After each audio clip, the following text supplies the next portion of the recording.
pa ba sa'yo nahihilo? Nandito,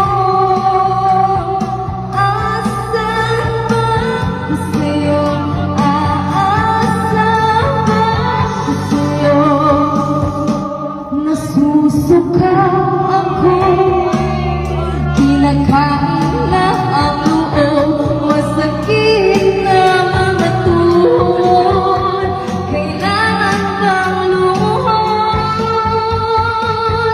Gusto ko lang naman yung totoo.